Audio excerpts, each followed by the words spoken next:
আসসালামু আলাইকুম। আজকে আমি রান্না করব রুই মাছের ঝাল। তাই প্রথমেই আমি মাছটাকে ভেজে নিচ্ছি নুন হলুদ মাখিয়ে।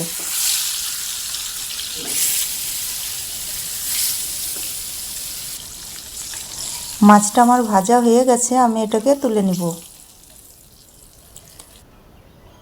ওই তেলেই আমি পেঁয়াজ বাটা, আদা রসুন বাটা, জিরে ধনে একসঙ্গে বেটে রেখেছি, সব মশলাগুলো দিয়ে একটু কষিয়ে নেব। পরিমাণ মতো হলুদ, মরিচের গুঁড়ো, ধনের গুঁড়ো, জিরের গুঁড়ো সব মশলা দিয়ে আবারও ভালো মতো কষিয়ে নেব। নুনটা একটু বুঝে দিতে হবে, কারণ রোজার সময় আমরা তো আর চেখে দেখতে পারি না, তাই আন্দাজ মতো দিয়েছি। আর এক চামচ মতো টক দিয়ে দিলাম, একটা টমেটো দিয়েছি। ভালো মতো কষিয়ে নেব মশলাটাকে ঢাকনা দিয়ে 10 মিনিট মতো।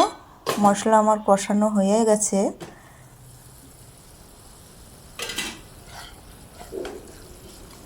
এর মধ্যে আমি ভেজে রাখা মাছগুলো দিয়ে দেব।